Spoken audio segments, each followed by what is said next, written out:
fabulous dinner. Typically, we go to a steakhouse, we eat our body weight in red meat, we pool our money together to get the best bottle of wine we possibly can, and we have a good time. Well, last Christmas, I found myself solo on my bro date with Troy. So he couldn't make it, so it was just me. But that's fine. I'm good being solo. I know that I have a 50-50 chance of going home with either this one or this one, so no problem with the solo date. So I went over to Ruth's Chris Steakhouse. Great steakhouse, terrible name. Ruth's Chris Steakhouse. Found myself a place at the bar right there in the middle, sat down, ordered myself a big old glass of Belle Glow Pinot Noir from Willamette Valley. Sandwiched in between these two gentlemen, and just as soon as I get my glass of wine, a server comes up behind me. She's got this big old plate. She says, "Is this yours?" I said, "No, I just got here." But the gentleman next to me said, "No, that's mine." And this gentleman next to me, I guess the best way to describe him, he was like a East Coast gangster of the 1980s, okay? He was about 6 feet tall, 250 pounds, probably 65 years old. He wore a purple, or like like chartreuse-colored velvet shirt, gold chain, fedora hat. His chin and his neck were one, sort of amorphous blob, sunken eyes. And the server sits in front of him the biggest freaking lobster I have ever seen in my life. Okay, I don't know if you guys have ever watched the Pacific Rim movies, okay? In the Pacific Rim movies, these giant interdimensional sea creatures called kaiju, they rise up and destroy everything. So this guy has this fucking kaiju on his plate, okay? It's the biggest lobster ever. So, of course, I say to him, "Wow, that's a big lobster." And he says to me, "Yeah, every so often, I call up Ruth Chris. I say, 'You got a 3-pound lobster?' And if they say, 'Yeah,' I come down here and I eat it." Like, that's great. He says, "Yeah, sometimes I bring my girlfriend. She's a nice Chinese lady. She gave me a hand job at the massage parlor." And I said, "Oh." And he said, "Yeah, she doesn't mind that I don't get a full hard-on because I have a prostate the size of a cantaloupe." And I said, "Oh." And he said, "Yeah, it used to be almost the size of a basketball, but I'm on medication now, so it's more like a grapefruit, which is better than my friend who had to have his shaved down." So, it occurred to me that I got all this from a guy that I said 5 words to, right? "Wow, that's a big lobster." And so, long story long, I realized that the conventional wisdom is that people are comfortable talking to strangers, right? In your massage business, people are willing to say any sort of legitimate massage. Yeah. No happy endings like what his friend experienced. But I think it goes deeper than that. I think that people have a natural need to confess the freaky thing that they do in their lives in order to find some empathy with others. That you're a freak too, and I am not alone. And it's more than just a cross to bear, it's the cross we choose. I like being a freak like this, or I did this and maybe I don't quite regret it. And the more we reach out to others who say the same thing, "Yeah, I got one of those too," the more we realize we're all freaks, so maybe we're all normal. So here we are to confess. The door is locked. Nobody's leaving until we get through all of these confessions. All right. Drinking more. All right. Freaky confessions pair with this JaM Cellars rosé. All right, so Kristen's going to dive in here first, read one, and then we're going to make our judgmental comments. No judgments. I know, we judged all of you when you walked through the door. We already know most of you. We judged a long time ago. And that's why we're friends, right? Okay. I was once kicked out of a threesome because I hyper-focused too much. Oh, wow. Oh, I'm so sorry for you. So by hyperfocus, is that like it was supposed to be a threesome, but it was kind of like a twosome, and then this other person was left out and was like, "Hey," like waving their arms. "Hey, What about me? what about me? Any orifice available? Anything?"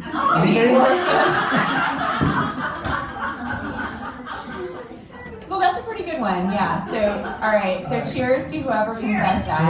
Cheers to your confession. Absolutely. And I have to wonder. So, is that the only time that person tried a threesome, and then they determined that they hyperfocused, and so that's it? It could be. I mean, I know I wouldn't invite that person back, especially if I'm on the They're out bad there. side of that, if I'm on the outside. That's a bummer. Wow. All right. That's too bad. All right. But thank you for that confession. This box filled with confessions has an aura all of its own right now. I can feel it. It's like you open it up and the sin pours out. All right, I'm gonna dig deep into the box because I know that some of you tried to bury your secrets. No secrets remain buried.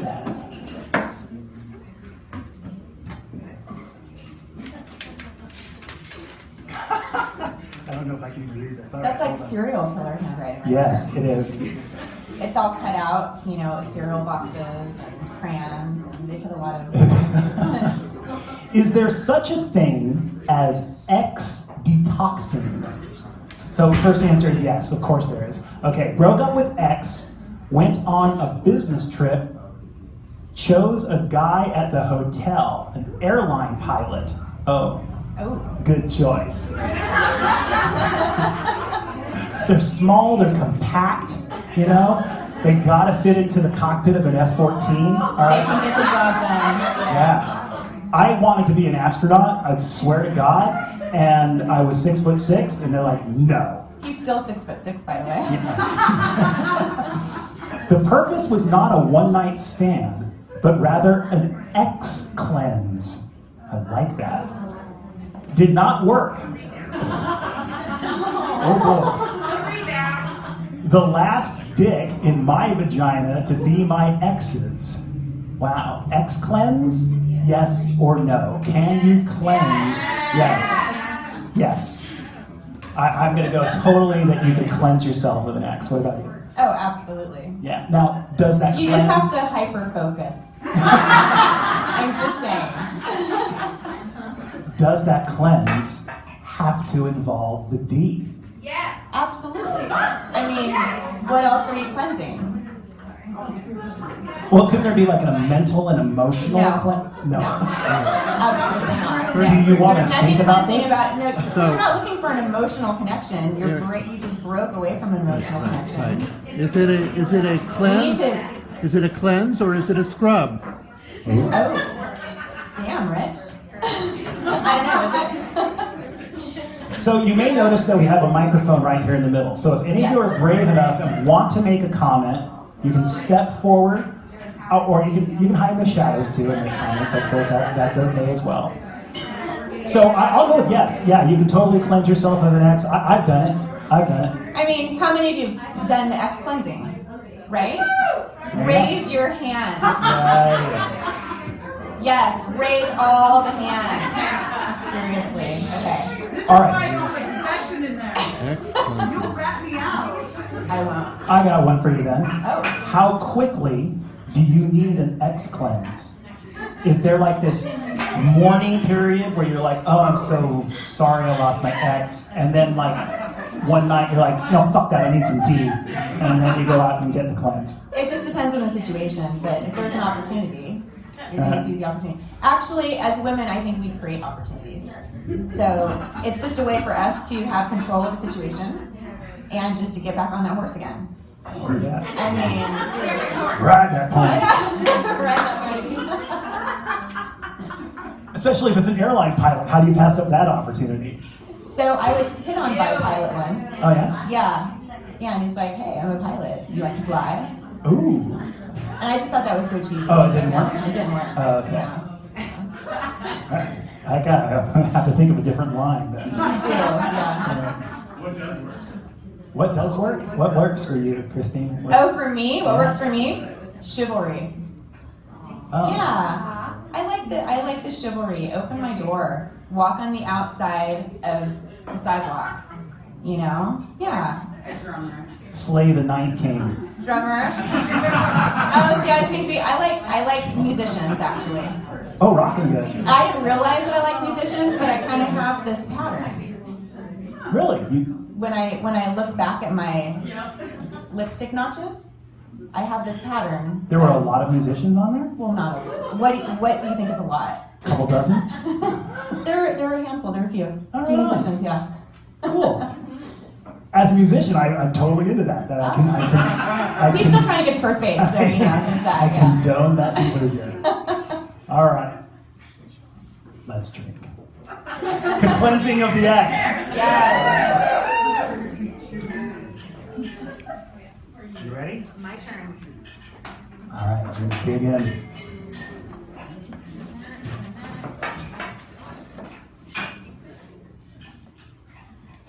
I feel like I should have brought my readers.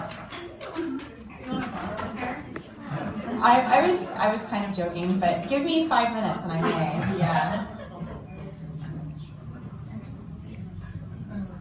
Oh. Wow, I can't wait. Woo! Okay. I once attended and almost appeared in a college fuckfest video.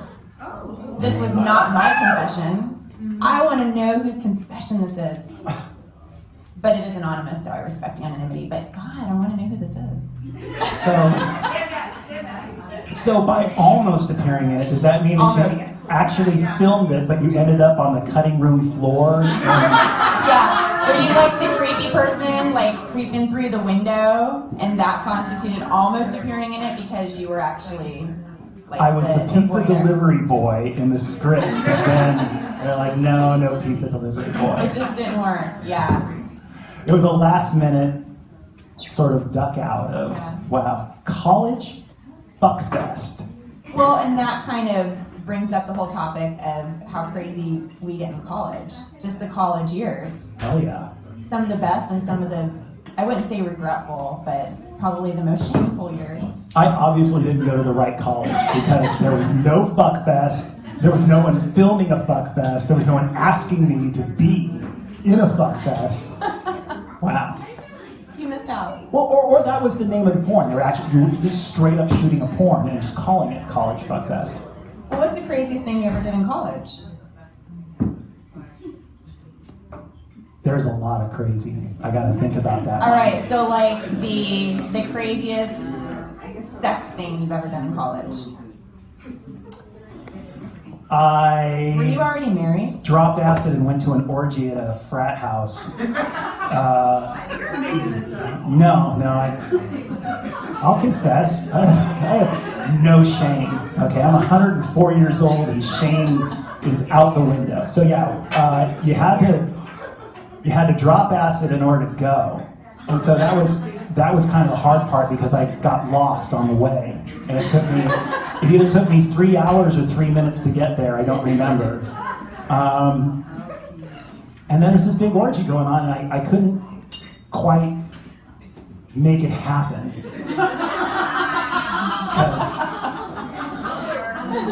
because I was on acid. And,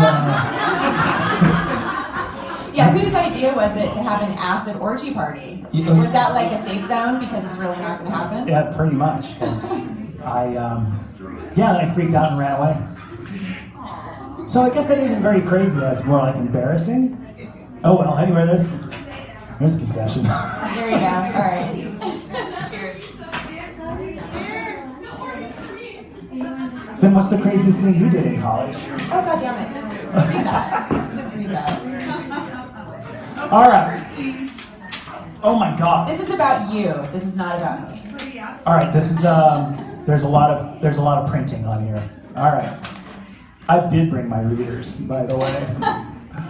I was hired to photograph a prominent California businessman nude. He wanted shots for his 24 girlfriends. Obviously, he was in an open relationship. You figured that out on your own. That's really cool.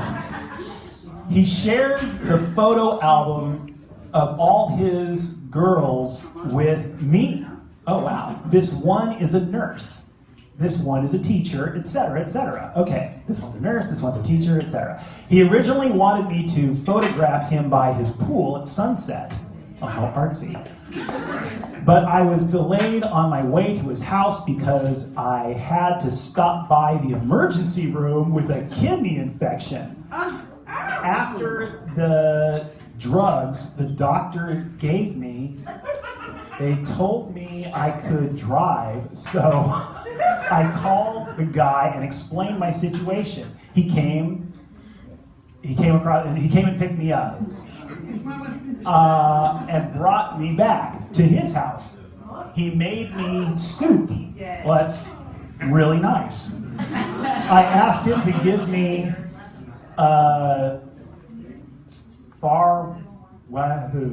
I asked him to give me a something. Can you read what's that? We know what it was.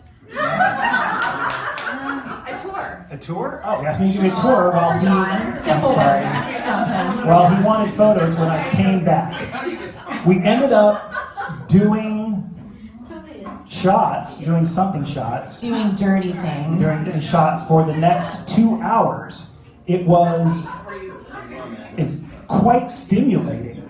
2 hours. After I got some amazing shots, we laid in his double king-size bed and reviewed the photos. More to tell. Holy. Whoa. Well, we do have a microphone. Who wants to tell, who is willing to tell more? Okay. And it doesn't about have the want to be the tell? person. I think it'd be interesting. Who would like to continue that story? Yeah. Seriously, who wants to continue that story? I would hope that the California businessman is here and he can continue on with that. Who is this guy with 24 girlfriends? All right, and I don't have the stones to come and confess. That's okay. Well, that is But he quite. had the stones to maintain 24 girlfriends. That is incredible. I'm sorry, that's a lot of drama. I can't imagine. I can hardly maintain 24 girlfriends just on it. Seriously. Wow. You'd have to you'd either have to have 2 or 3 a night, or they'd all have to wait a month to see you. I bet he's opting for the 2 or 3 night. Right. I mean, Wow. It was a true story. what's that? It was a true story. Really? No, she was. Tell more. Your story? I mean, if you have the intel.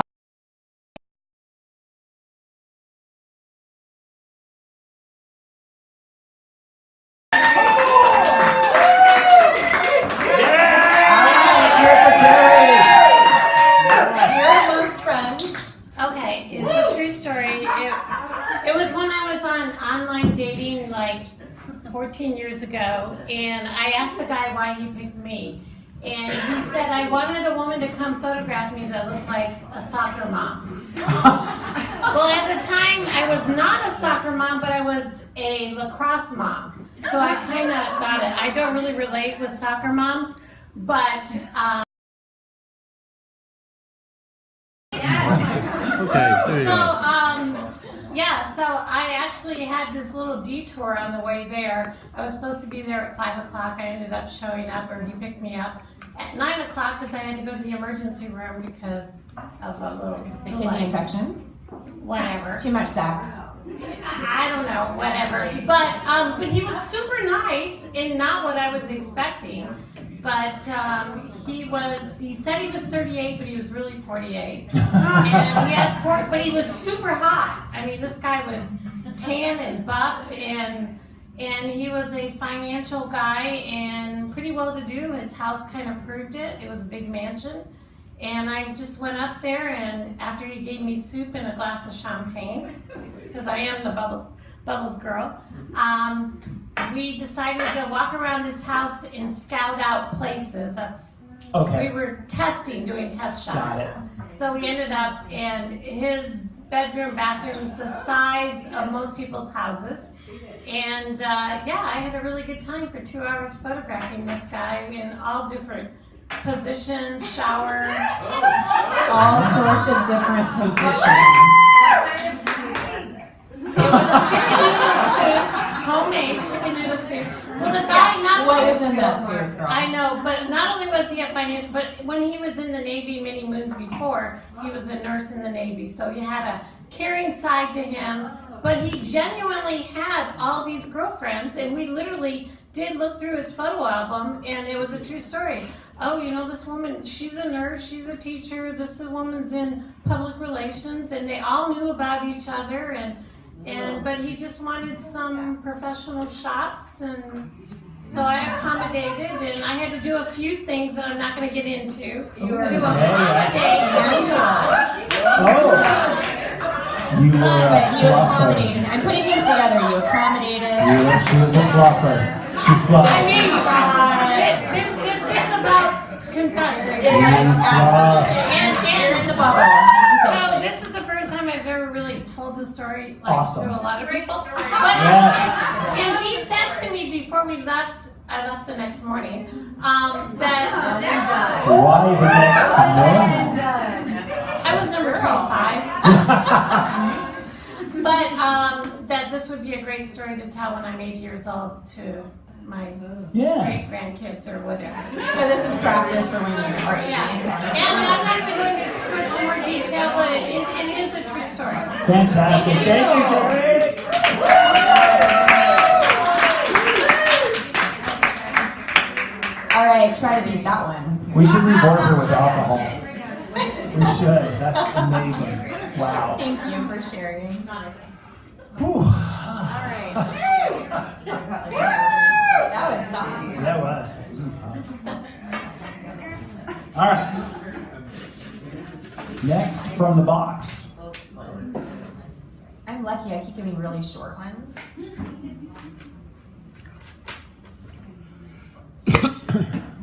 Okay, this is a burning question.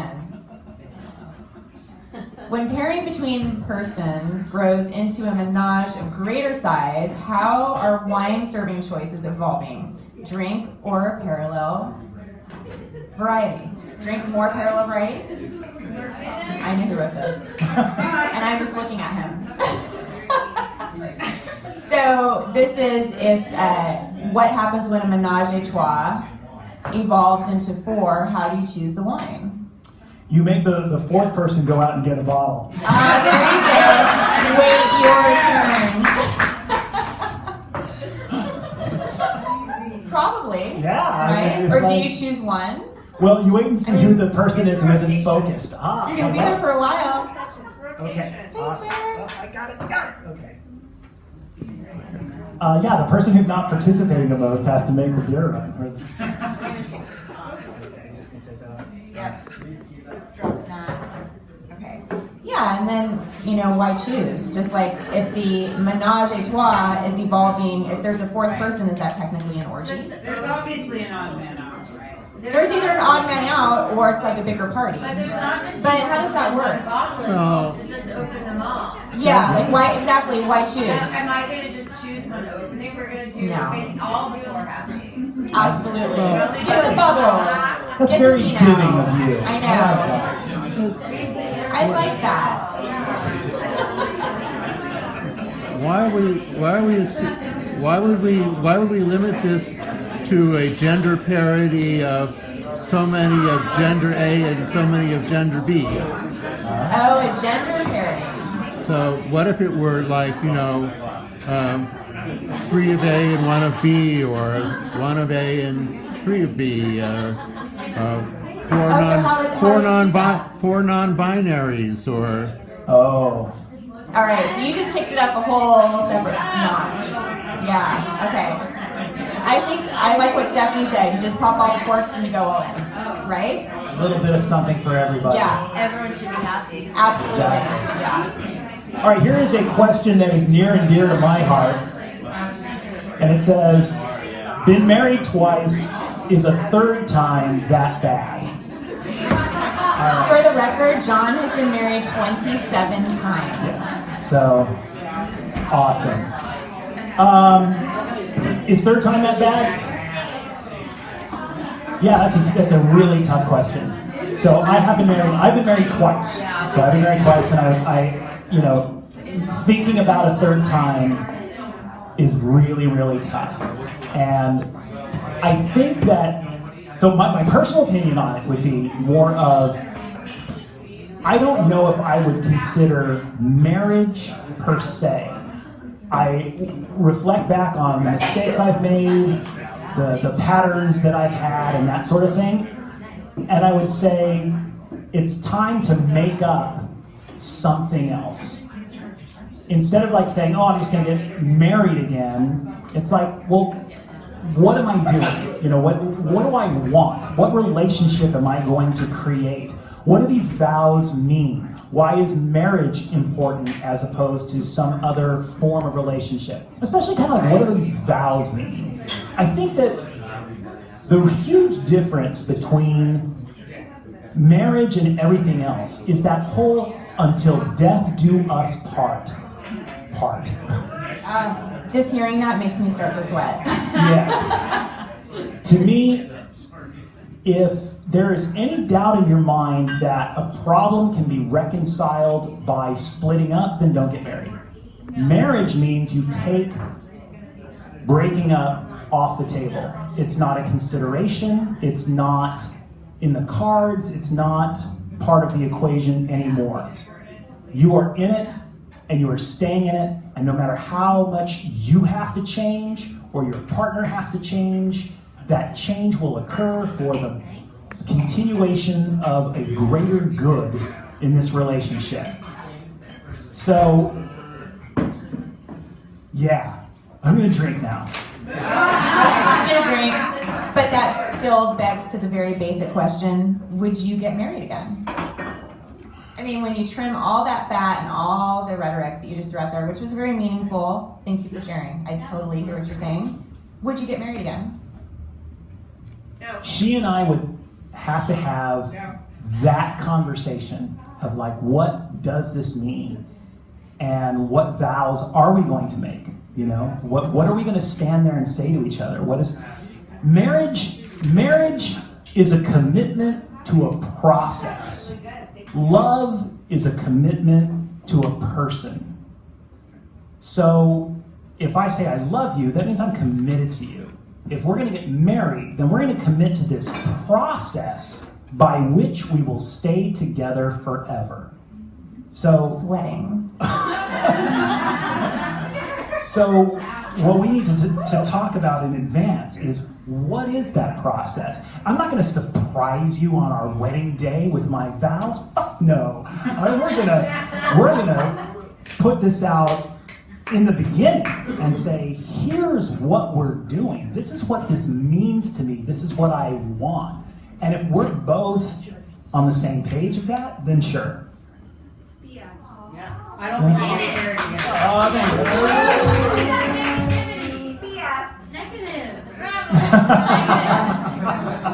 So you would never, ever, ever get married again? Just, yeah. No. Even if you could redefine that relationship with a guy who... Never. Okay, fuck marriage. Fuck marriage. There you go. All right. You disagree. And you disagree. Take the mic. All right, okay, we're out of mic. Yeah! All right. Mountain Owen. Yes. All right. Tell it like it is. All right. So I only totally disagree because I'm married to someone who is totally the complete opposite of me. Like couldn't be more opposite than me. It's not me. This is not my partner. Right. Stephanie and Stacey are not married.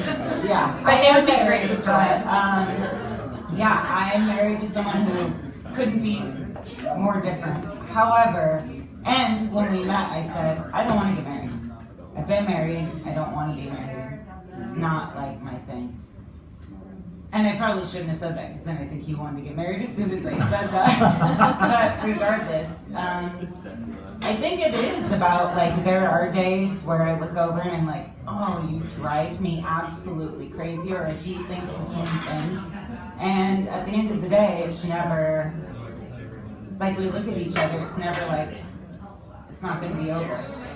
I think that is marriage. You explained it so well. It's like, well, all right, I could have done this better, or maybe I know how you are, you know. So let me be you. You can be you. Let me be me, and you can be you. There you go. And we can figure this out and support each other. I think Excellent. that's the best goal. So And it's never perfect, believe me. It sounds perfect, but it's rough. So that is part of your dynamic, though, is that you have taken breaking up off the table. That's just not an option. Well, I think, yeah, like I Well. told him, like, Well. I can't take it. He's like, that's not an option. I'm like, okay, you're right. But Yeah. yes, it's not an option for me. I mean, and we have kids, like we raise kids different. There's so many dynamics that go into being an individual that it's like, okay, if you can be who you are, and I can be who I am. Well, and you've done this before. That's great. Yeah, but it So, didn't work out so well. But you know so it makes doesn't you work. appreciate Yeah. when you have someone who respects you. Like, all right, do your thing, I'll do mine. you know what your deal breakers are, and you know what you don't know, what you didn't know the first time around, and so you apply that to the new relationship, right? Right? Yeah. That's great. Thank you. And Thank you know for sharing. Yeah. Are you taking the mic? I'm taking the mic. All right. And just so you guys know, be comfortable with this. You can talk right into it. I know It's it's not, Make it's not love to the scary. microphone. But I kind of think, John, Oh, go for it. Oh, yeah. I'll share my 2 cents. Please. Yeah, and I am married, and I love my wife, but I look at it the same way as that very much like morality exists outside of religion, the commitment can exist outside of marriage.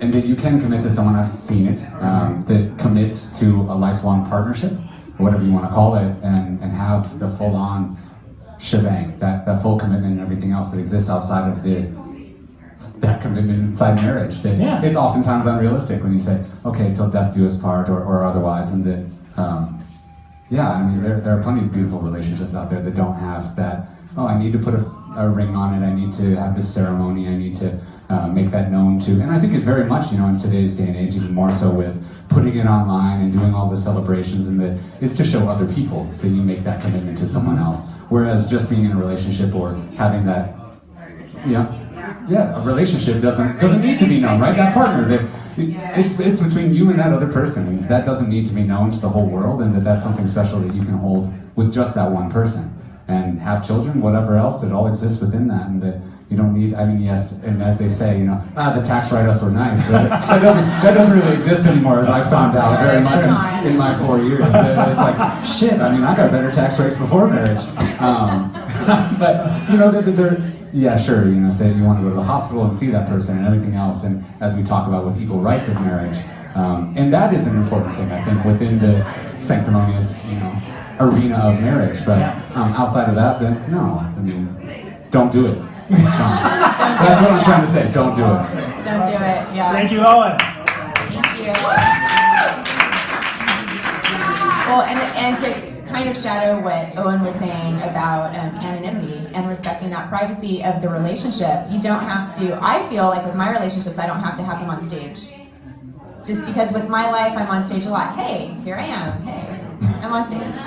But I don't like my relationships to be that way. So I always respect and appreciate that level of anonymity. So I'm the kind of person that doesn't like to announce relationships and put it out there, because that's one thing that I can prize, that I can belong to. And I do that with all aspects of my family too, with my children. When I was married, I wasn't very open about sharing things about my marriage because I just respected that space. So.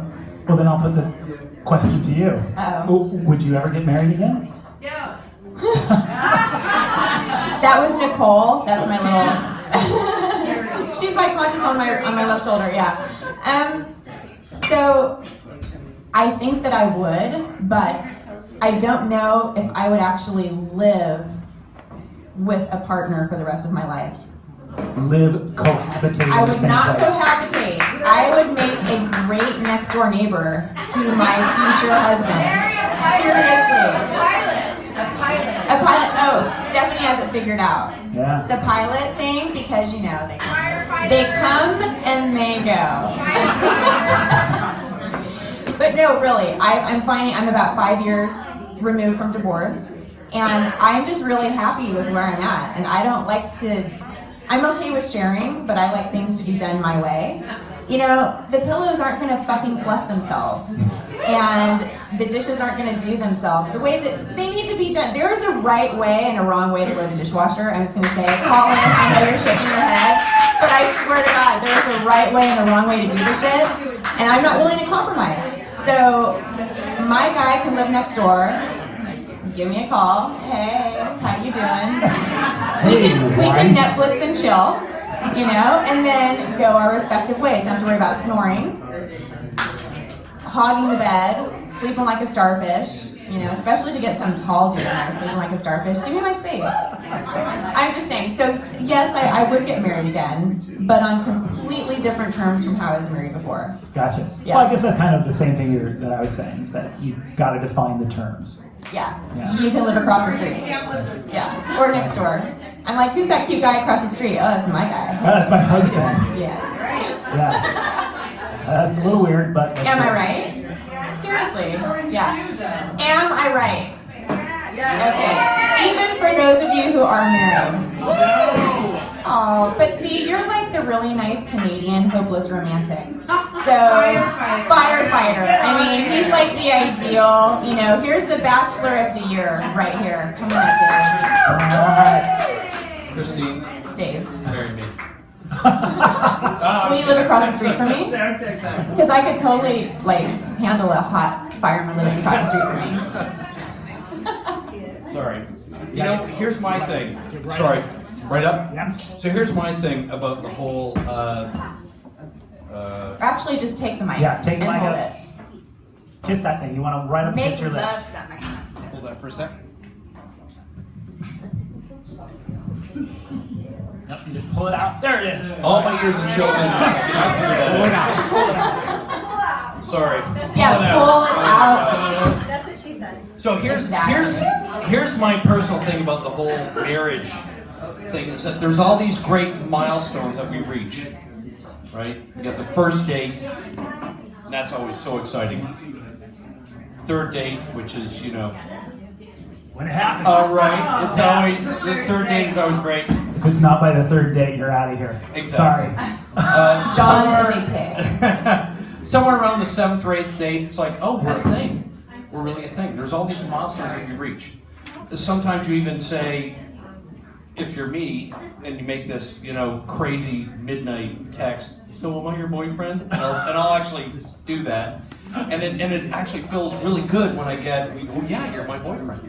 There's all these milestones. And one of the last great milestones, when you end up being able to stand in front of all of your people, all of your publics, and say, this is the last great jump into commitment that I want to make.